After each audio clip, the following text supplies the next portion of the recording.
Hello friends, welcome to our channel BYJU'S government exam preparation. तो आज हम हमारी जो डेली करंट अफेयर्स की सीरीज है उसमें 1 सितंबर 2020 का जो डेली करंट अफेयर्स है उसके बारे में चर्चा करेंगे। ये जो डेली करंट अफेयर्स है ये आपके लिए जो एसएससी का एग्जामिनेशन है, जो दिल्ली पुलिस का एग्जामिनेशन है और उसके अलावा जो बैंकिंग एग्जामिनेशन होते हैं या फिर इसके अलावा इस प्रकार के जो और अन्य गवर्नमेंट एग्जाम होते हैं वहाँ पर जो करंट अफेयर्स पूछे जाते हैं उसके लिए आपको लिए ये जो वीडियो है, ये जो लेक्चर है, ये महत्वपूर्ण हो सकता है।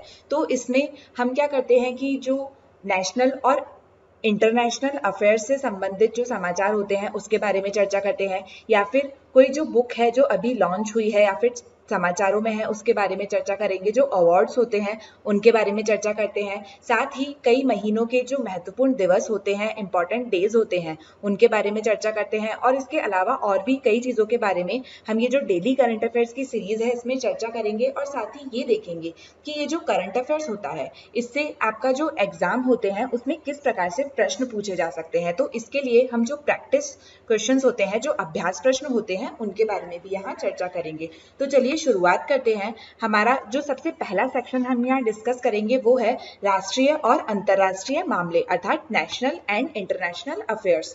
तो इसमें सबसे पहली हमारी न्यूज़ है ओणम फेस्टिवल, अर्थात ओणम का जो त्योहार है उसके संबंध में। तो ओणम फेस्टिवल 2020 जो है वो 22 अगस्त से शुरू हुआ और 2 सितंबर तक ये चला है। ये 10 दिन का एक त्योहार होता है। तो सबसे पहले प्रश्न ये उठता है यहाँ पर कि ओणम का जो त्योहार है वो कौन से राज्य से संबंधित है। तो ये जो त्योहार है वो केरल का राष्ट्रीय त्योहार है, अर्थात केरल का नेशनल फेस्टिवल है। ये कब मनाया जाता है? तो ये मलयालम कैलेंडर जो होता है उसका जो पहला महीना होता है, जिसे चिंगम कहते हैं, उस महीने में मनाया जाता है। अब आपके दिमाग में एक प्रश्न उठ रहा होगा कि मलयालम कैलेंडर क्या होता है। तो जो केरल के लोग होते हैं, केरल में रहने वाले जो लोग होते हैं, उन्हें मलयाली कहा जाता है और उनका जो कैलेंडर है वो मलयालम कैलेंडर होता है। जैसे आपको पता होगा कि जो हिंदू लोग होते हैं वो अपना एक अलग हिंदू कैलेंडर होता है जिसके हिसाब से जो वो होली, दिवाली या अलग त्योहार है वो मनाते हैं। उसी प्रकार से जो मलयाली लोग होते हैं उनका मलयालम कैलेंडर होता है और उसके हिसाब से मलयालम कैलेंडर का जो पहला महीना होता है उसमें वो ये जो ओणम फेस्टिवल है, ओणम का त्योहार है, वो मनाते हैं। ये 10 दिन का त्योहार है, मैंने अभी आपको बताया था। इस बार हमने ये देखा 2020 में ओणम, जिसे थिरुवोणम फेस्टिवल भी कहते हैं, वो मनाया गया। और इसका जो सबसे महत्वपूर्ण त्योहार है ओणम, वो हर साल अगस्त से सितंबर के बीच में ही आता है। और इस बार हमने देखा कि जो 31 अगस्त था उसमें जो ओणम का सबसे महत्वपूर्ण दिवस है वो मनाया गया। तो यहाँ पर हमारे लिए एक बात जो है वो और ध्यान देने की है। यहाँ पर हमने देखा कि ओणम को थिरुवोणम फेस्टिवल भी कहते हैं। तो जो साउथ इंडिया है, जो दक्षिण भारत है, वहाँ पर ये जो थिरु शब्द है इसका उपयोग किया जाता है भगवान विष्णु जो है उनसे जुड़ी चीजों के लिए। तो इससे आपको एक चीज पता लग जाती है कि ये जो ओणम पर्व है वो भी एक प्रकार से भगवान विष्णु से जुड़ा हुआ है। तो अगर हम ये जो ओणम पर्व है इसके बारे में जो मान्यता है उसकी एकदम शॉर्ट में चर्चा करें तो ऐसा है कि ये जो ओणम त्योहार है ये एक प्रकार से भगवान विष्णु के एक नक्षत्र से संबंधित है, जब उनके द्वारा जो राजा महाबली थे उनको अपने पैरों के बल से एक प्रकार से पाताल लोक में पहुंचाया गया था। तो इस प्रकार ओणम जो है वो उसका जो सबसे महत्वपूर्ण दिन है थोरुवनाम, जो कि 31 अगस्त को मनाया गया, मैंने अभी आपको बताया, ये एक प्रकार से जो राजा महाबली हैं उनकी घर वापसी को दर्शाता है। ये जो राजा महाबली हैं जिनके बारे में अभी हमने चर्चा करी, इन्हें एक प्रकार से पौराणिक दानव जो है उनका नाम दिया जाता है। तो अगर हम इसकी जो स्टोरी है वो शॉर्ट में समझें तो ये जो राजा महाबली थे ये एक दानव थे, लेकिन फिर भी इनके जो दान के चर्चे हैं वो काफी ज्यादा थे और इनका जब प्रभाव दुनिया पर बढ़ रहा था कहानियों के अनुसार, तो उस प्रकार जो भगवान विष्णु है वो एक प्रकार से वामन अवतार जो है, अर्थात ब्राह्मण का जो अवतार है, उसमें आए थे और भगवान विष्णु के द्वारा महाबली से 3 कदम जमीन जो है वो मांगी गई, जिसके बाद में ये जो वामन अवतार है भगवान विष्णु का ये बड़ा होता चला गया, जिसमें इन्होंने एक कदम में धरती को नाप लिया, दूसरे कदम में आकाश को नाप लिया और तीसरा कदम जब महाबली से मांगने के लिए इस वामन अवतार के द्वारा बोला गया तो इन्होंने उसमें खुद को दे दिया, जिसके बाद में ये पाताल लोक में चले गए थे। तो ऐसी जो कहानी है वो ये जो पर्व है इसको लेकर प्रख्यात है। लेकिन साथ ही में ये जो ओणम का त्योहार है ये एक प्रकार से हार्वेस्ट से संबंधित है, जो फसल है उससे संबंधित भी इसको माना जाता है। आपने केरल में जो सांप नाव की दौड़ होती है उसके बारे में सुना होगा, तो वो भी जो है वो इसी त्योहार के समय होती है। साथ में इसमें एक काफी भव्य दावत जो है उसका आयोजन किया जाता है। तो यहाँ पर आप याद रखिएगा कि ओणम पे जो भव्य दावत का आयोजन किया जाता है उसे श्राद्ध कहते हैं। ये अगर आप पिक्चर देखेंगे तो ये ओणम की जो भव्य दावत है उससे संबंधित है। इसके बाद में हम नेशनल और इंटरनेशनल अफेयर्स का जो सेक्शन है उसकी दूसरी न्यूज की तरफ चलते हैं। इसमें ये बताया गया है कि दुनिया का जो सबसे बड़ा सोलर ट्री है वो लॉन्च किया गया है। वर्ल्ड्स लार्जेस्ट सोलर ट्री जो है वो लॉन्च किया गया है। तो यहाँ पे सबसे पहला प्रश्न तो यही उठ जाता है कि ये कहाँ पर लॉन्च किया गया है, दूसरा है कि ये किसके द्वारा लॉन्च किया गया है। तो ये जो ट्री है सबसे बड़ा सोलर ट्री है, इसे लॉन्च किया गया है CSIR CMERI आवासीय कॉलोनी दुर्गापुर में। ये स्थान स्थित है वेस्ट बंगाल में, पश्चिम बंगाल में। और अगर हम यहाँ पे CSIR CMERI की बात करें तो ये है the central mechanical engineering research institute. तो इसके द्वारा ये जो दुनिया का सबसे बड़ा सोलर ट्री है इसे लॉन्च किया गया है कहाँ पर, आवासीय कॉलोनी दुर्गापुर में। तो हम यहाँ पर सबसे पहले समझते हैं कि सोलर ट्री होता क्या है। अगर आप यहाँ पर ये पिक्चर देख सकते हैं, ये एक सोलर ट्री की है। आपने सोलर पैनल के बारे में सुना होगा, रूफटॉप सोलर पैनल के बारे में सुना होगा। तो रूफटॉप में सोलर पैनल में क्या करते हैं कि छत पर बहुत सारे इस तरीके के जो सोलर पैनल है वो लगा दिए जाते हैं। लेकिन इससे क्या होता है कि बहुत ज्यादा जगह घिरती है। अगर आपने किसी स्थान पर सोलर पैनल लगा रखे हैं तो आप उसके अलावा उस स्थान को किसी और चीज में यूज नहीं ले सकते हैं। लेकिन आपको अभी पता है कि दुनिया में जो स्थान है, जो भूमि है, उसकी बहुत ज्यादा कमी है। तो उसके चलते हुए अगर हम जो भूमि है उसका उपयोग इस प्रकार से सोलर पैनल लगाने में करेंगे तो कृषि के लिए भूमि कहाँ से आएगी। तो ये जो सोलर ट्री है इसमें क्या करते हैं कि एक स्तंभ होता है, एक खंबा होता है, उस पे इस तरीके से सोलर पैनल जो है वो लगा दिए जाते हैं। उसके बाद क्या है कि ये जो नीचे का स्थान है इसका उपयोग जो है वो कृषि में या फिर अन्य कोई उपकरण लगाने में उसमें भी किया जा सकता है। इसके अलावा ये जो सोलर पैनल है इसे इस तरीके से डिजाइन किया गया है कि ये जो सोलर पैनल्स हैं ये मूव हो सकते हैं। तो अगर मान लीजिए कि अभी जो है वो सूरज यहाँ पर है और उसकी किरण इस प्रकार से आ रही है, तो आप ये जो सोलर पैनल है इसे रोटेट करके इस प्रकार कर सकते हैं कि ये जो सोलर पैनल है इससे जो सौर ऊर्जा है, जो सोलर एनर्जी है, उसका उत्पादन हो सके। अगर हम इसकी कैपेसिटी की बात करें, इसकी क्षमता की बात करें, तो ये जो सोलर ट्री है जो कि दुनिया का सबसे बड़ा सोलर ट्री बोला जा रहा है, इसमें बोला गया है कि जो एक ट्री है उसमें करीब 35 सोलर पीवी पैनल लगाए गए हैं जिनकी capacity 330 WP each solar panel है। मतलब एक सोलर पैनल की कैपेसिटी 330 WP है और टोटल 35 सोलर पैनल जो है वो एक इस प्रकार के सोलर जो ट्री है उसमें लगाए गए हैं। तो यहाँ पर आपको याद रखना है कि दो चीजें, एक तो ये लगाया गया है आवासीय कॉलोनी दुर्गापुर में और दूसरा किसके द्वारा लगाया गया है, CSIR CMERI के द्वारा। इसकी फुल फॉर्म हमने पहले भी चर्चा करी, इसकी फुल फॉर्म है the central mechanical engineering research institute. इसके साथ ही यहाँ पर ध्यान देने की चीज एक और ये है कि ये जो सोलर पैनल है इसको इस तरीके से बनाया गया है कि ये ज्यादा से ज्यादा जो प्रकाश है वो ले सके और उसके अलावा इससे जो नीचे छाया बनती है वो कम से कम हो।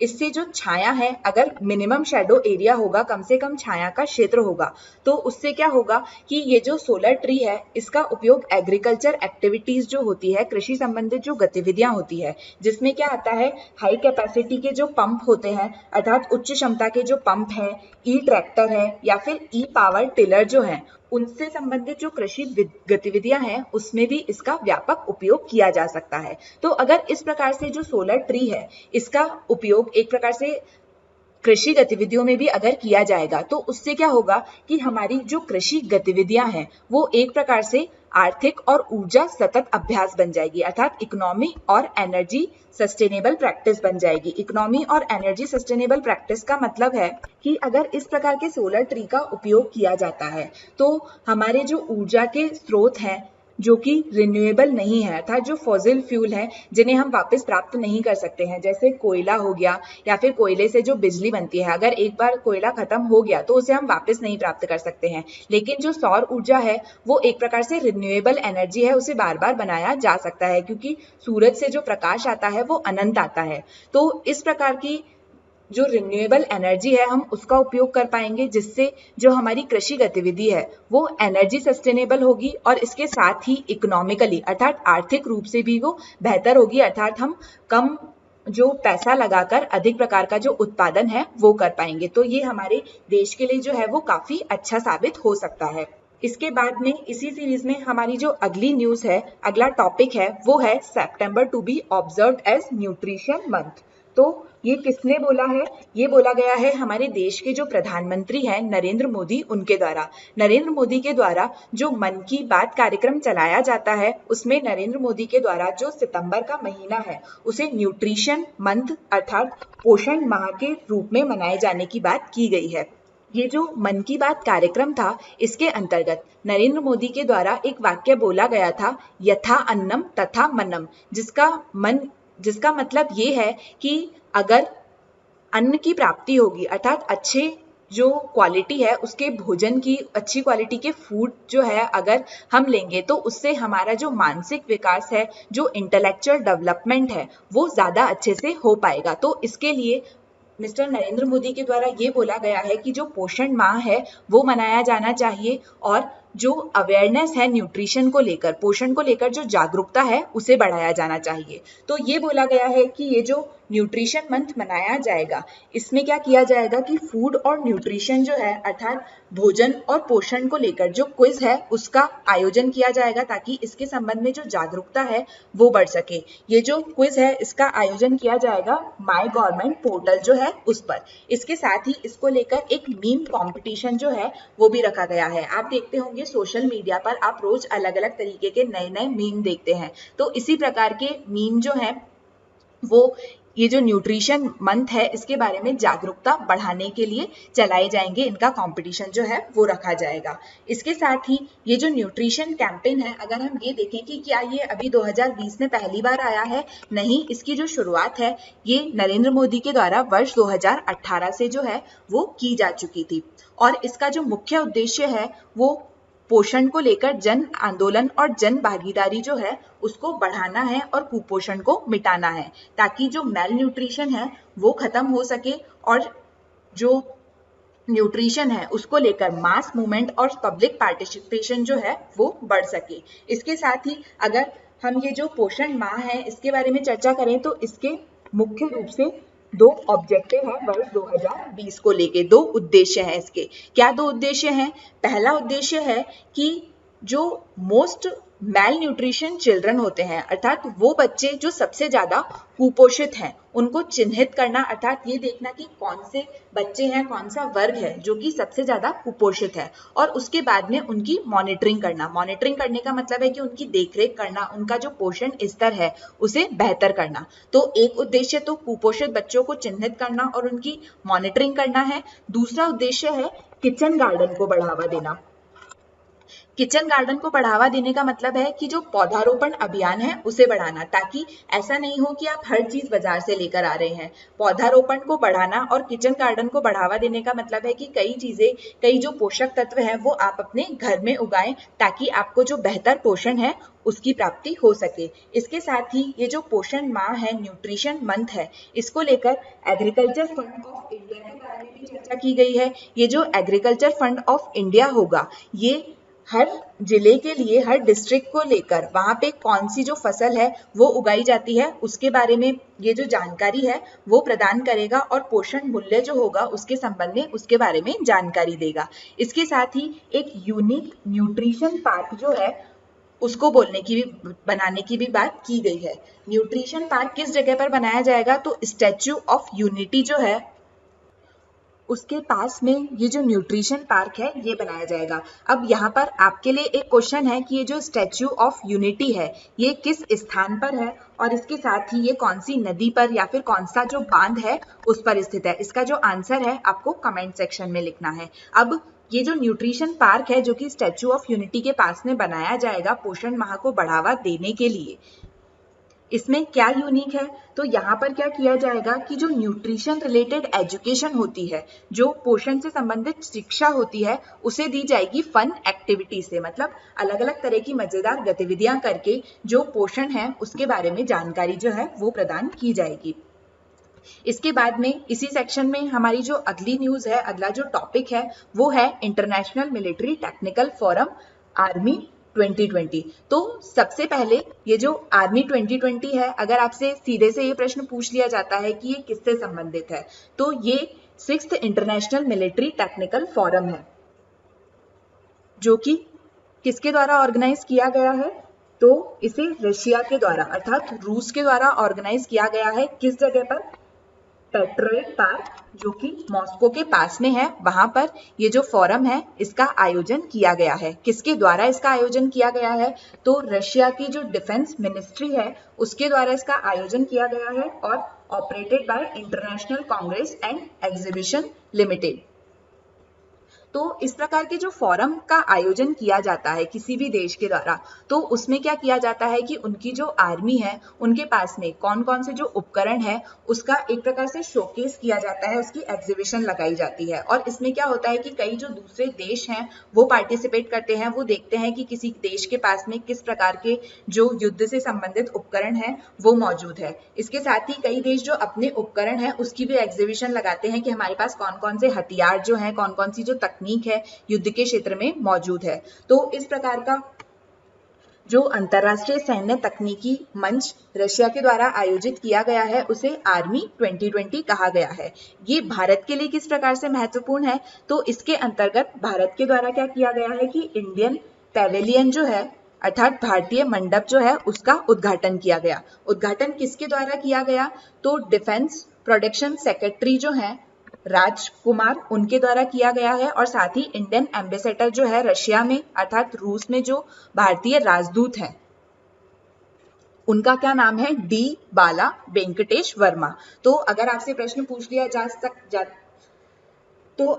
प्रश्न पूछा जाता है कि रूस में भारतीय राजदूत कौन है, तो डी बाला वेंकटेश वर्मा, उनके द्वारा ये जो इंडियन पवेलियन है इसका इनॉग्रेशन अर्थात उद्घाटन जो है वो किया गया है। इसमें सबसे महत्वपूर्ण बात है कि ये जो फोरम है इसके अंतर्गत ये देखा गया कि विभिन्न जो अधिकारी थे, शोधकर्ता थे अर्थात जो विभिन्न ऑफिशियल रिसर्चर या फिर डिफेंस इंडस्ट्री के एक्सपर्ट थे, उनके द्वारा ये चर्चा की गई कि जो सैन्य उपकरण होते हैं, जो डिफेंस के इक्विपमेंट होते हैं, उसमें जो 3D टेक्नोलॉजी है उसका उपयोग उन उपकरणों को डिजाइन करने में, मैन्युफैक्चर करने में अर्थात निर्माण करने में या फिर उनको ऑपरेट करने में अर्थात उनका संचालन करने में इस 3D प्रौद्योगिकी का जो अनुप्रयोग है वो किस बारे में किया जा सकता है।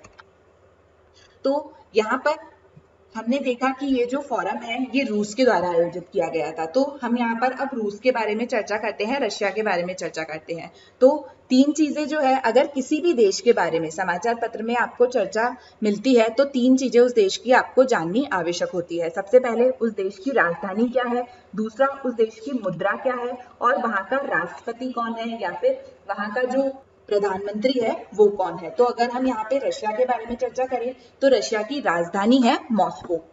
इसके बाद दूसरी चीज आती है कि रशिया में जो करेंसी है, जो मुद्रा है वो कौन सी है। जैसे भारत की करेंसी है रुपए, उसी प्रकार रशिया की जो करेंसी है वो है रूसी रूबल।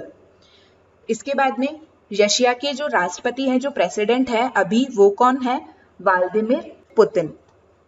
तो ये रशिया के राष्ट्रपति हैं। इसके अलावा अगर हम रशिया से संबंधित सामान्य अध्ययन के कुछ और महत्वपूर्ण बिंदु के बारे में चर्चा करें तो जो रशिया है वो 2 महाद्वीपों के बीच में फैला हुआ है। वो 2 महाद्वीप कौन से हैं, एक तो यूरोप और एक एशिया। यूरोप और एशिया के बीच में ये जो रूस है ये फैला हुआ है और जो रूस है वो क्षेत्रफल की दृष्टि से सबसे बड़ा देश है। इसके अलावा अगर हम ये देखें कि रूस जो है वो इस प्रकार से फैला हुआ है तो रूस टोटल 11 टाइम जोन जो है उसमें विभाजित है। अगर आप देखिए कि भारत है तो हमारा भारत जो देश है वहां पर अगर आप गुजरात की बात करें या फिर आप जो नॉर्थ ईस्ट की बात करें वहां पर टाइम जोन एक ही चलता है। मतलब अगर यहाँ पर गुजरात में सुबह का 1 बज रहे हैं तो नॉर्थ ईस्ट में भी सुबह के 1 ही बज रहे होंगे। लेकिन जो रशिया है वहां पर 11 तरीके के जो टाइम जोन है वो है। इसके अलावा अगर हम रशिया की जो महत्वपूर्ण नदियां हैं उनके बारे में बात करें तो डॉन, वोल्गा, अमूर, लीना, येनेसी, ओब, ये जो है वो रशिया की कुछ महत्वपूर्ण नदियां हैं। इसमें से एक सबसे महत्वपूर्ण नदी के बारे में हम बात करेंगे, अमूर नदी। तो अमूर नदी क्या है कि ये जो रूस और चीन है, ये देखिए इसके बीच में एक प्रकार की सीमा बनाती है।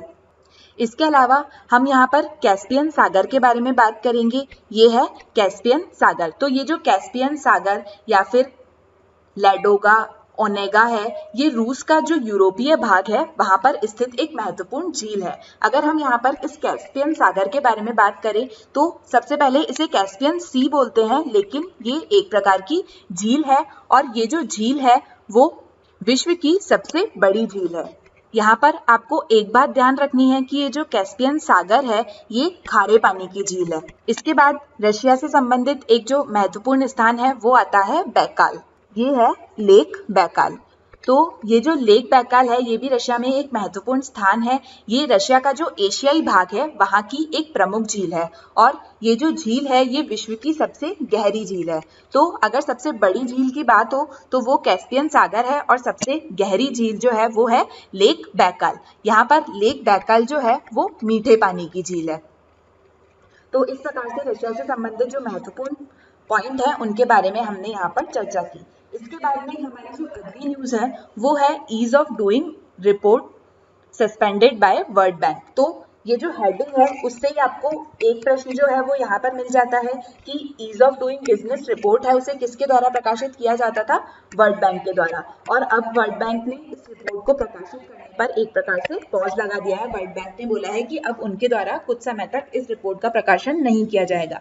इसे बंद नहीं किया गया है, इसे सिर्फ अभी पॉज किया गया है। तो सबसे पहले हम यहाँ पर ये देखते हैं कि ये जो वर्ल्ड बैंक है जिसके द्वारा ease of doing business report का प्रकाशन किया जाता था उसके द्वारा अभी इसे पॉज क्यों किया गया है। तो इसका मुख्य कारण ये बोला जा रहा है कि वर्ल्ड बैंक के द्वारा ये बोला गया है कि जो डाटा वर्ल्ड बैंक विभिन्न देशों के लिए ईज ऑफ डूइंग बिजनेस की रिपोर्ट लाने के लिए जो विभिन्न देशों से डाटा लेता है उसमें इररेगुलरिटीज पाई गई है, अनियमितताएं पाई गई है। वर्ल्ड बैंक के द्वारा ये बोला जा रहा है कि जो रिपोर्ट प्रकाशित की गई थी अक्टूबर 2017 और अक्टूबर 2019 में, उसके संबंध में जो डेटा था उसमें परिवर्तन पाया गया और ये देखा गया कि इसका जो डेटा वर्ल्ड बैंक को प्राप्त हुआ विभिन्न देशों से उसमें अनियमितताएं पाई गई, जिसे देखते हुए वर्ल्ड बैंक के द्वारा ये बोला जा रहा है कि डेटा परिवर्तन की जो व्यवस्थित समीक्षा और मूल्यांकन जो है वो वर्ल्ड बैंक के द्वारा किया जाएगा 5 डूइंग बिजनेस रिपोर्ट के लिए। मतलब पिछली 5 जो ये रिपोर्ट प्रकाशित हुई है उसकी समीक्षा और मूल्यांकन अर्थात उसका रिव्यू और असेसमेंट जो है वो वर्ल्ड बैंक के द्वारा किया जाएगा। अब यहाँ पर हमारे लिए ये जानना महत्वपूर्ण हो जाता है कि इससे जो पहले ease of doing business report आई थी उसमें जो भारत है, इंडिया है, उसकी रैंकिंग क्या है और उसमें जो फर्स्ट पोजीशन है वो किसकी थी। तो इससे पहले जो ease of doing business report आई थी अक्टूबर 2019 में आई थी और उसमें भारत की जो रैंकिंग थी वो थी 63rd। अगर आप इससे पहले देखें तो भारत की जो रैंकिंग है ease of doing business report में वो काफी ज्यादा खराब थी, लेकिन अब ये धीरे धीरे बेहतर हो रही है। अभी हम ये भी देखेंगे कि ये जो ease of doing business report है ये क्या बताती है, लेकिन उससे पहले हम देखते हैं कि 2019 की जो रैंकिंग थी उसमें पहला स्थान किसका था। तो इसमें पहला स्थान था न्यूजीलैंड का। तो ये जो ease of doing business report है इसकी शुरुआत वर्ल्ड बैंक के द्वारा वर्ष 2003 में की गई थी। इसमें क्या होता है कि 10 ऐसे इंडाइसेस होते हैं, 10 ऐसी चीजें होती है जिसका वर्ल्ड बैंक के द्वारा मूल्यांकन किया जाता है और उसके आधार पर विभिन्न जो देश हैं उनको रैंकिंग प्रदान की जाती है। तो किन किन चीजों का इसमें मूल्यांकन किया जाता है, तो वो होता है कि अगर किसी कंपनी को, किसी दूसरे देश को आपके देश में आकर किसी बिजनेस की, किसी व्यवसाय की शुरुआत करनी है तो वो कितना आसान है किसी देश में व्यवसाय की शुरुआत करना। इसके अलावा व्यवसाय की शुरुआत करने के लिए अगर किसी प्रकार की जो प्रॉपर्टी है उसकी आवश्यकता होती है तो उस प्रॉपर्टी का जो रजिस्ट्रेशन है वो कराना आपके देश में कितना आसान है। इसके साथ ही कंस्ट्रक्शन परमिट चाहिए होते हैं बिजनेस स्टार्ट करने के लिए, तो उस प्रकार के कंस्ट्रक्शन परमिट लेना आपके देश में कितना आसान है। साथ ही आपको पता होगा कि किसी भी प्रकार का अगर आपको बिजनेस स्टार्ट करना है, व्यवसाय चालू करना है, तो उसके लिए आपको क्रेडिट की आवश्यकता होती है, ऋण की आवश्यकता होती है। तो आपके देश में उस प्रकार के जो ऋण है वो प्राप्त करना कितना आसान है। साथ ही टैक्स देने के संबंध में कितनी आसानी है, कितने कम टैक्स हैं और टैक्स देने में कितनी कम जो जटिलताएं हैं वो है। जैसे आपको पता होगा कि पहले जो इनडायरेक्ट टैक्स थे वो बहुत सारे थे, उसके बाद में अब जीएसटी आ गया जो कि सब टैक्स मिलाकर अब एक ही हो गया है। तो एक प्रकार से जो कॉम्प्लेक्सिटी थी, जो जटिलता थी, वो अब टैक्स देने में कम है। साथ ही जो विभिन्न प्रकार के कॉन्ट्रैक्ट होते हैं, मतलब मान लीजिए एक कंपनी के बीच में और उसके जो वर्कर्स हैं उसके बीच में जो कॉन्ट्रैक्ट होते हैं उसको लेकर आपके देश में कितने जो नियम है वो आसान है। साथ ही आपके देश से अगर किसी दूसरे देश में ट्रेडिंग की जाती है चीजों की तो बॉर्डर से उन चीजों को ले जाना कितना आसान है। साथ ही यहाँ पर अगर कोई इन्वेस्टर इन्वेस्ट करता है तो उसका प्रोटेक्शन कितना आसान है। इन सब चीजों को देखते हुए ये जो ease of doing business report है ये भी किसी भी देश के लिए तैयार की जाती है और इसके आधार पर जो विभिन्न देश हैं वो ये देखते हैं कि आपके देश में जो बिजनेस चालू करना है वो कितना आसान है। तो अब देखा जा रहा है कि पहले जो है उसमें भारत की रैंकिंग बहुत खराब थी, लेकिन अब धीरे धीरे जो है वो भारत बेहतर हो रहा है और भारत तेजी से ईज ऑफ डूइंग बिजनेस की जो रिपोर्ट है उसमें आगे बढ़ रहा है। तो ये वर्ल्ड बैंक के द्वारा प्रकाशित की गई। तो सामान्य रूप से हम वर्ल्ड बैंक जो है, जो कि एक काफी बड़ा इंस्टीट्यूशन है, विश्व बैंक, उसके बारे में हमको यहाँ पर पढ़ना आवश्यक हो जाता है। तो सबसे पहला प्रश्न है कि वर्ल्ड बैंक का जो अध्यक्ष है, जो प्रेसिडेंट है, वो अभी कौन है? तो वो है डेविड मालपास। दूसरा है कि जो वर्ल्ड बैंक है उसका हेडक्वार्टर अर्थात जो मुख्यालय है वो कहाँ पर है? तो वो है संयुक्त राज्य अमेरिका अर्थात यूएसए के वॉशिंगटन डीसी में।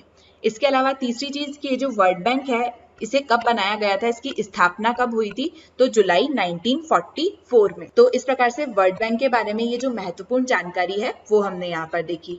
इसके बाद हमारा जो आज की सीरीज का नेक्स्ट सेक्शन है various national and international personality in news, मतलब जो समाचार में विभिन्न राष्ट्रीय और अंतर्राष्ट्रीय व्यक्तित्व रहे उनके बारे में। तो इस सेक्शन में हम सबसे पहले चर्चा करेंगे श्री प्रणब मुखर्जी की।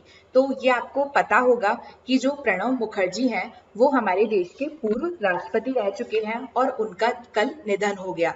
इनका जो जन्म है वो 1935 में हुआ था और 2020 में ये देखा गया कि उनकी मृत्यु हो गई। तो उनकी मृत्यु कैसे हुई? तो उनकी एक सर्जरी होने वाली थी ब्रेन क्लॉट को निकालने के लिए। उससे पहले जब उनका टेस्ट कराया गया तो उन्हें कोरोना वायरस पॉजिटिव पाया गया था और उसके बाद में ये देखा गया कि ये जो प्रणब मुखर्जी हैं उनकी मृत्यु हो गई।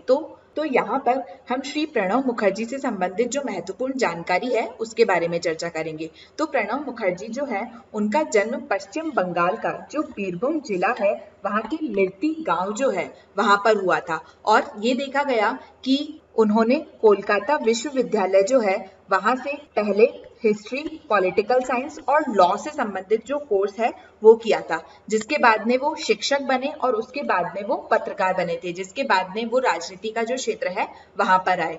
प्रणब मुखर्जी के बारे में सबसे महत्वपूर्ण जानकारी ये है कि उन्हें भारत रत्न का जो अवार्ड है उससे सम्मानित किया गया था। भारत रत्न के बारे में अगर हम यहाँ पर चर्चा करें तो भारत रत्न जो है वो देश का हाईएस्ट सिविलियन अवार्ड है अर्थात सर्वोच्च नागरिक पुरस्कार है। अगर हम हमारे देश में जो नागरिक पुरस्कार दिए जाते हैं उनकी चर्चा करें तो हमारे देश में 4 प्रकार के नागरिक पुरस्कार दिए जाते हैं।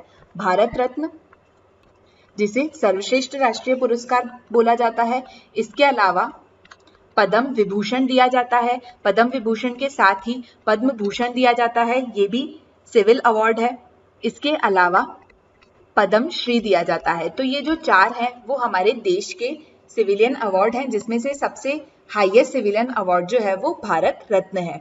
अब यहाँ पर एक चीज आपके लिए जानना महत्वपूर्ण हो जाता है कि जो प्रणब मुखर्जी थे वो हमारे देश के पूर्व राष्ट्रपति थे, जिन्हें ये जो भारत रत्न का अवार्ड है ये मिल चुका है। तो क्या आपको पता है कि देश के ऐसे और कौन से राष्ट्रपति हैं जिन्हें भारत रत्न का जो अवार्ड है, जो पुरस्कार है, उससे सम्मानित किया जा चुका है? तो इसमें आते हैं सर्वपल्ली राधाकृष्णन। सर्वपल्ली राधाकृष्णन जो है वो पूर्व राष्ट्रपति थे, जिन्हें भारत रत्न का जो पुरस्कार है वो दिया जा चुका है। इसके अलावा राजेंद्र प्रसाद जो है वो पूर्व राष्ट्रपति हैं, जिन्हें भारत रत्न के पुरस्कार से सम्मानित किया जा चुका है। साथ ही जाकिर हुसैन और वीवी गिरी, ये भी दो पूर्व राष्ट्रपति हैं जिन्हें भारत रत्न का जो अवार्ड है वो दिया जा चुका है। इसके बाद में हम प्रणब मुखर्जी से संबंधित और जो जानकारी है वो देखते हैं। जो प्रणब मुखर्जी हैं इन्हें प्यार से पोल्तू कहा जाता था। ये एक प्रकार से वो बंगाल के थे, तो ये बंगाली निकनेम है, इन्हें पोल्तू कहा जाता था प्यार से। ये जो भारत के राष्ट्रपति अर्थात प्रेसिडेंट हैं वो रहे थे 2012 से लेकर 2017 तक। उससे पहले ये कौन सी पार्टी के अंतर्गत थे? तो ये कांग्रेस जो है उसके साथ में कार्य करते थे, और कांग्रेस की जो यूपीए सरकार बनी थी उसके अंतर्गत ये जो मंत्री हैं वो रहे थे। और साथ ही 2004 से 2012 तक करीब 90 से ज्यादा जो मंत्री समितियां होती है, जो मिनिस्ट्रियल कमेटी होती है, उनके अध्यक्ष भी ये रह चुके हैं। इसके अलावा जो प्रणब मुखर्जी हैं वो डेप्यूटी मिनिस्टर फॉर फाइनेंस थे 1973 से 1974 के बीच में। इसके साथ ही जो प्रणब मुखर्जी हैं वो IMF अर्थात international monetary fund, world bank, Asian development bank, African development bank, ये जो सभी बड़े बड़े संस्थान हैं इसके बोर्ड ऑफ गवर्नर का हिस्सा भी रह चुके हैं। इसके साथ he was also appointed the deputy chairman of planning commission इन 1991। तो 1991 में जब PV नरसिम्हा राव की सरकार थी उस समय प्लानिंग कमीशन के डेप्यूटी चेयरमैन रह चुके थे प्रणब मुखर्जी। तो यहाँ पर प्लानिंग कमीशन जो है उसके बारे में जानकारी प्राप्त करना भी आपके लिए आवश्यक हो जाता है। प्लानिंग कमीशन जो है उसकी स्थापना हुई थी 15 मार्च 1950 में। अब आपको पता है कि ये जो प्लानिंग कमीशन है ये नीति आयोग में परिवर्तित हो चुका है। वर्ष 2015 में ये जो प्लानिंग कमीशन है ये अब नहीं है, अब इसे नीति आयोग बोला जाता है। अगर हम प्लानिंग कमीशन की बात करें तो प्लानिंग कमीशन जो है वो एक प्रकार से एडवाइजरी बॉडी थी, अर्थात सलाह देने वाली बॉडी थी, जो कि सरकार को सलाह देती थी। और इसके बाद में इसी सीरीज में हमारी जो अगली टॉपिक है, अगला न्यूज है, वो है जॉय रूबी पासेस अवे। अब जॉय रूबी कौन है? तो आपने अपने बचपन में ये जो स्कूबी डू कैरेक्टर है ये देखा होगा। तो क्या आपको पता है कि इसके निर्माता कौन थे और इसके सह निर्माता कौन थे?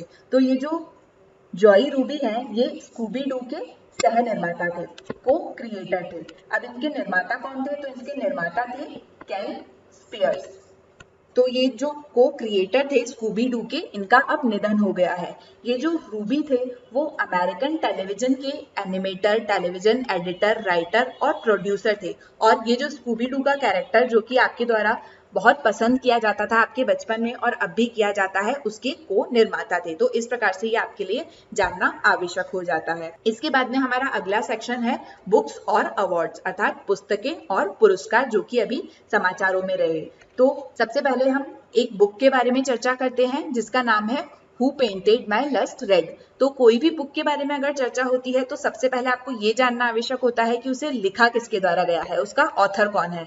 तो ये जो बुक है, ये जो किताब है who painted my lust red, इसे लिखा गया है श्री अय्यर के द्वारा।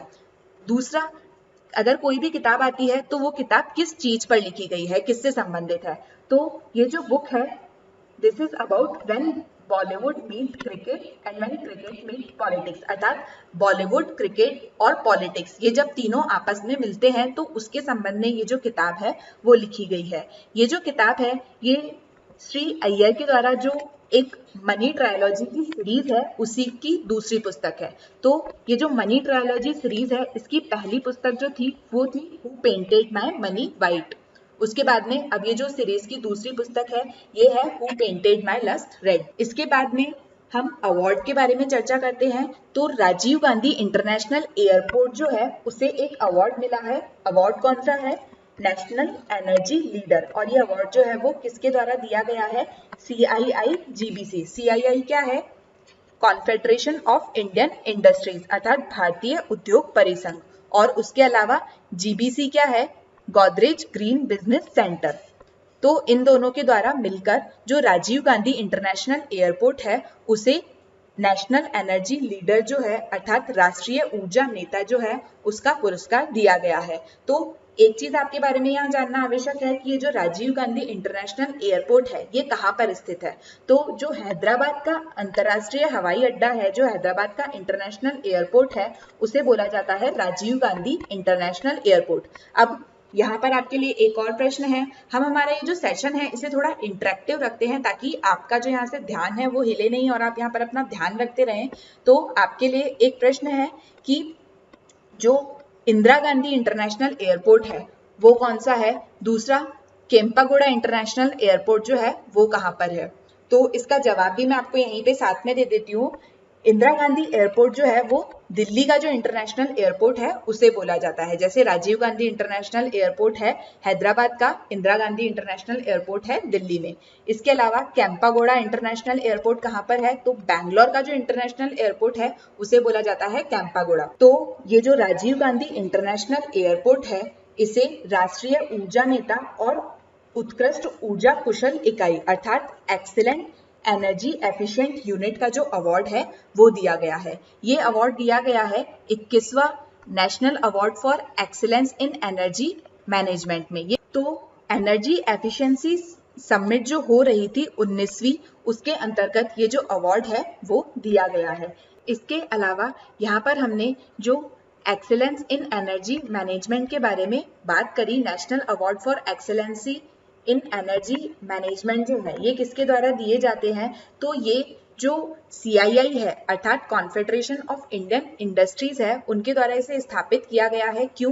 ताकि भारतीय उद्योग का जो क्षेत्र है उसमें ऊर्जा कुशल और सतत विकास के लिए ऊर्जा दक्षता का जो क्षेत्र है वहां पर महत्वपूर्ण और नवीन प्रथाएं जो है उसे पहचाना जा सके। अर्थात जो इंडस्ट्री का क्षेत्र है भारत में वहां पर जो नई प्रथाएं हैं, महत्वपूर्ण नवीन प्रथाएं हैं, उनकी पहचान की जा सके, इसलिए ये जो अवार्ड है ये CII के द्वारा लाया गया है। अगर हम यहाँ पर कॉन्फेडरेशन ऑफ इंडियन इंडस्ट्रीज के बारे में चर्चा करें जिसे बोला गया है भारतीय उद्योग परिसंघ, तो इसका जो प्रेसिडेंट है, अध्यक्ष है 2020-21 के लिए अर्थात वर्तमान में, वो है मिस्टर उदय कोटक। इसके बाद में इसका जो मुख्यालय है, हेडक्वार्टर है, वो नई दिल्ली में स्थित है। इसे स्थापित किया गया था सन 1895 में। अगर हम इसके उद्देश्य के बारे में चर्चा करें, इसके पर्पस के बारे में चर्चा करें कि इसकी स्थापना क्यों की गई थी, तो इसकी स्थापना की गई थी ताकि भारत का जो विकास है उसके लिए एक प्रकार का अनुकूल माहौल जो है वो बनाया जा सके।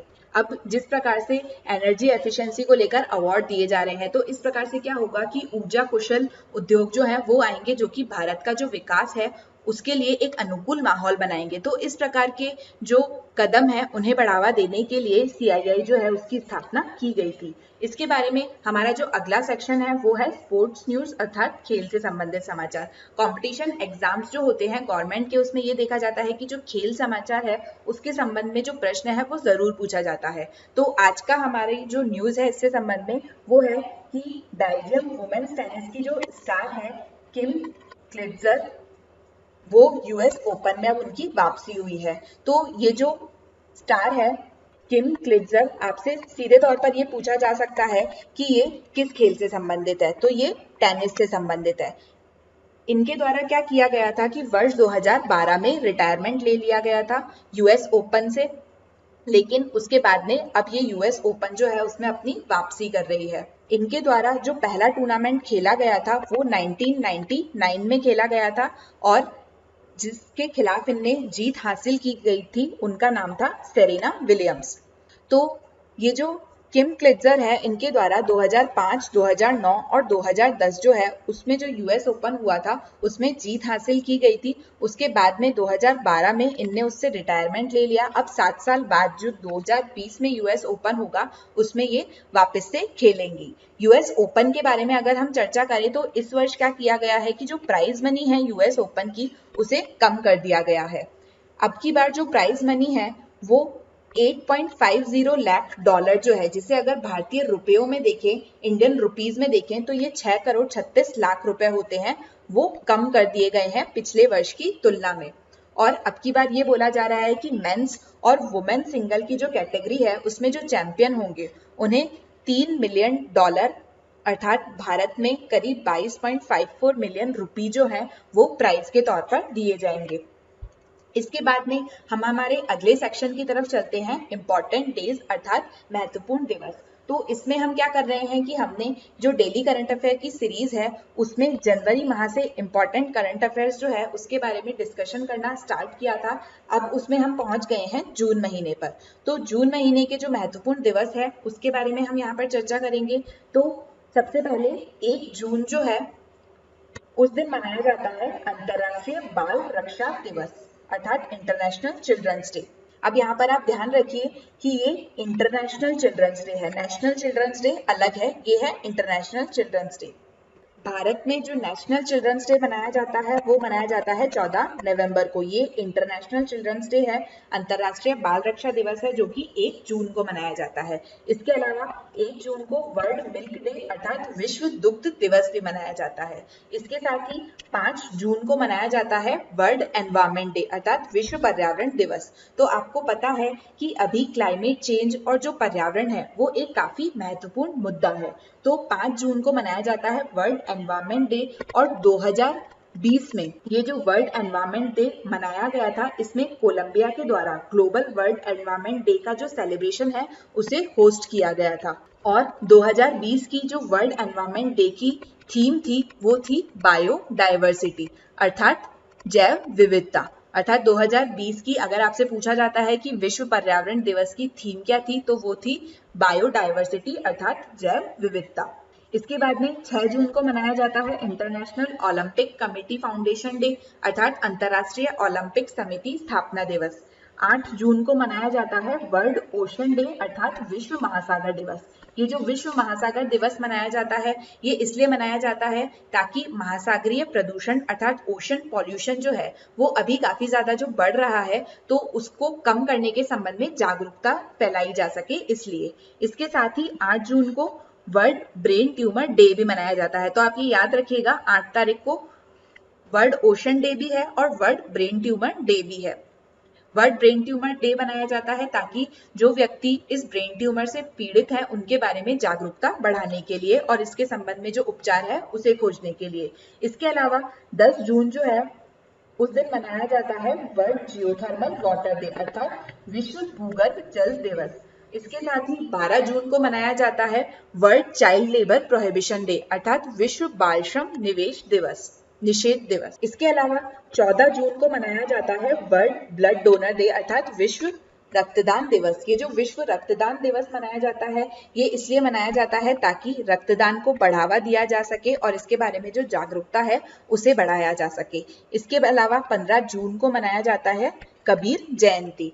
इसके आगे के जो महत्वपूर्ण दिवस हैं वो हमारी ये जो डेली करंट अफेयर की सीरीज है इसके अगले लेक्चर में हम इसकी चर्चा करेंगे। इसके बाद हम अगला सेक्शन देखते हैं वो है let's talk about some facts. तो इसमें हम क्या करते हैं कि जो स्टैटिक फैक्ट्स होते हैं उसके बारे में बात करते हैं। करंट अफेयर में हम रोज जो है डेली की जो न्यूज है उससे संबंधित जो फैक्ट हैं वो देखते हैं। इस सेक्शन में हम जो स्टैटिक फैक्ट हैं जो सामान्य अध्ययन से संबंधित फैक्ट हैं उनके बारे में चर्चा करते हैं। तो आज का हमारा जो टॉपिक है वो है first Indian awardee of international awards. मतलब अंतरराष्ट्रीय जो पुरस्कार विभिन्न प्रकार के दिए जाते हैं वो पुरस्कार पहले कौन से भारतीय को दिए गए थे। तो हम सबसे पहले बात करेंगे नोबेल प्राइज की। तो किसी भी फील्ड में सबसे पहला जो नोबेल प्राइज है वो भारत में दिया गया था रविंद्रनाथ टैगोर को। रविंद्रनाथ टैगोर जो है उन्हें लिटरेचर अर्थात साहित्य के क्षेत्र में जो नोबेल प्राइज है वो मिला था। इसके अलावा दूसरा फैक्ट है कि first Indian to be featured as person of the year by Times magazine. तो टाइम्स मैगजीन जो है उसके द्वारा हर साल पर्सन ऑफ द ईयर जो है वो अवार्ड दिया जाता है। तो सबसे पहले दिया गया था महात्मा गांधी को 1930 में। अब आपके लिए यहाँ पर एक क्वेश्चन है कि वर्ष 2019 में ये जो टाइम्स मैगजीन है उसके द्वारा person of the year award जो है वो किसे दिया गया है। इसके बाद में हमारा अगला फैक्ट है कि first Indian to be awarded the UNESCO Kalinga prize. तो वो थे जगजीत सिंह, जिन्हें यूनेस्को का जो कलिंगा पुरस्कार है वो दिया गया था वर्ष 1963 में। इसके बाद हमारा जो अगला फैक्ट है वो ये है कि जो बुकर पुरस्कार है वो सबसे पहले किस भारतीय को मिला था। तो वो मिला था वीएस नायपॉल को। लेकिन आप एक चीज ध्यान रखिएगा कि ये पहले भारतीय मूल के नागरिक थे, लेकिन ये भारत के सिटीजन नहीं थे। ये ब्रिटिश सिटीजन थे लेकिन भारतीय मूल के थे, जिन्हें बुकर प्राइज जो है सबसे पहली बार मिला था। इसके बाद में पहली वुमेन और भारत की जो पहली नागरिक थी, इंडियन सिटीजन थी, जिन्हें बुकर प्राइज मिला था वो थी अरुंधति रॉय।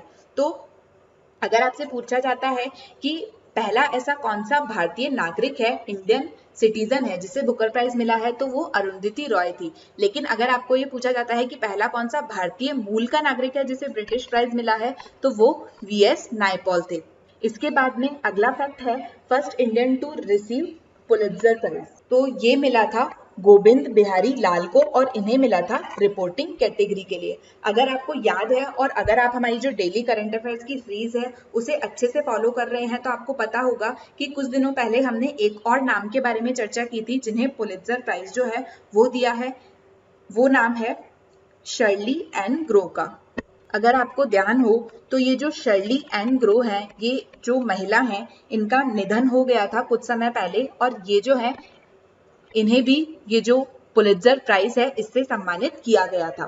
इसके अलावा first Indian recipient of international cricket council sir Garfield sober trophy, तो ये दिया गया था राहुल द्रविड़ को। इसके बाद में first Indian scientist to be awarded the Nobel prize, तो वो थे सीवी रमन। अब देखा सबसे पहले नोबेल प्राइज किसको मिला था, रविंद्रनाथ टैगोर को। लेकिन सबसे पहले ऐसे कौन से साइंटिस्ट थे, ऐसे वैज्ञानिक थे जिन्हें नोबेल प्राइज मिला था, तो वो सीवी रमन थे। तो इस प्रकार से आपको कंफ्यूज करने की वहां पर कोशिश की जा सकती है, लेकिन आप इन चीजों को ध्यान रखिएगा। इसके अलावा first Indian to be awarded the Nishan-e Pakistan, तो निशाने पाकिस्तान सबसे पहले किस भारतीय को मिला था, मुरारजी देसाई को। First Indian to be awarded Magsaysay award, Magsaysay award किस भारतीय को दिया गया था सबसे पहले, तो विनोबा भावे को। अब यहाँ पर एक क्वेश्चन आपके लिए ये है कि ये जो मैग्सेसे अवार्ड है ये किस देश के द्वारा दिया जाता है, तो ये दिया जाता है फिलीपींस के द्वारा। इसके बाद में first Indian to be awarded the Bangladesh Swadhinata Sammanona, तो ये दिया गया था इंदिरा गांधी को। अब ये बांग्लादेश स्वाधीनता सम्मान है तो ये बांग्लादेश के द्वारा दिया जाता है। तो इस प्रकार से हमने आज के जो महत्वपूर्ण फैक्ट हैं उनके बारे में चर्चा करी। इसके बाद में हम यहाँ पर देखेंगे इनसे संबंधित कुछ प्रैक्टिस क्वेश्चंस। तो सबसे पहला प्रैक्टिस क्वेश्चन है where is Onam festival celebrated, Onam त्योहार जो है वो कहाँ मनाया जाता है, तो इसका सही उत्तर है केरल। हमने देखा था कि ओनम फेस्टिवल जो है केरल का राष्ट्रीय त्योहार है। इसके बाद में दूसरा प्रश्न है where has CSIR CMERI develop the world's largest solar tree, तो इससे संबंधित जो समाचार है वो भी हमने देखा और इसका सही उत्तर है दुर्गापुर वेस्ट बंगाल में। इसके बाद में what is the name of Russian currency, Russian currency के बारे में भी हमने चर्चा करी, रशियन करेंसी है रूबल। इसके बाद में where is the headquarters of World Bank, विश्व बैंक का मुख्यालय कहाँ पर है, तो वॉशिंगटन DC में। इसके बाद में what was the name of Pranab Mukherjee Lok Sabha constituency, तो प्रणब मुखर्जी का हमने देखा कि प्रणब मुखर्जी का निधन हो गया है और वो कांग्रेस से संबंधित थे और इसके अलावा वो हमारे देश के जो पूर्व राष्ट्रपति हैं वो रह चुके हैं। तो उनका जो लोकसभा क्षेत्र है वो कहाँ से था, कौन से लोकसभा क्षेत्र जो है वहां से उन्होंने सीट जीती थी, तो वो था जंगीपुर से। इसके बाद में अगला प्रश्न है Who has written the book title Who Painted My Lust Red, तो इसके बारे में हमने चर्चा करी। मिस्टर अय्यर जो है, श्री अय्यर जो है, उनके द्वारा ये जो बुक है ये लिखी गई थी। अगला है where is Rajiv Gandhi international airport located, तो इसका सही उत्तर है हैदराबाद में, ये भी हमने इसके बारे में चर्चा करी है। When is world environment day celebrated, विश्व पर्यावरण दिवस जो है वो कब मनाया जाता है, तो 5 जून को मनाया जाता है। Magsaysay award is given by which country, Magsaysay पुरस्कार जो है वो किस देश के द्वारा दिया जाता है, इसके बारे में भी हमने चर्चा करी, ये दिया जाता है फिलीपींस के द्वारा। इसके बाद हमारा जो अगला प्रैक्टिस क्वेश्चन है वो है when was Indian standard time adopted. तो अब आप सोच रहे होंगे कि इसके बारे में हमने आज के समाचार में चर्चा नहीं करी है, डेली करंट अफेयर्स में हमने इसकी चर्चा नहीं करी है, लेकिन आज है 1 सितंबर और 1 सितंबर जो है उस दिन 1947 में जो इंडियन स्टैंडर्ड टाइम है उसे अपनाया गया था। अब यहाँ पर एक प्रश्न आपके लिए और है कि ये जो इंडियन स्टैंडर्ड टाइम है ये कैसे जो है वो अपनाया जाता है और इसके लिए जो कौन सा लॉन्गिट्यूड है, तो इसका आंसर हो जाएगा 82.5 डिग्री ईस्ट जो है वो इंडियन स्टैंडर्ड टाइम का जो लॉन्गिट्यूड है वो है। इसके अलावा जो डेली करंट अफेयर्स की सीरीज में हम दिस डे इन हिस्ट्री के बारे में रोज चर्चा करते थे, उसकी अब हम एक अलग सीरीज जो है वो स्टार्ट कर रहे हैं, इसलिए आज का जो डेली करंट अफेयर्स है उसमें उसे इंक्लूड नहीं किया गया है, उसके बारे में हम अलग से चर्चा करेंगे। Thank you for today's session. I hope you like the session.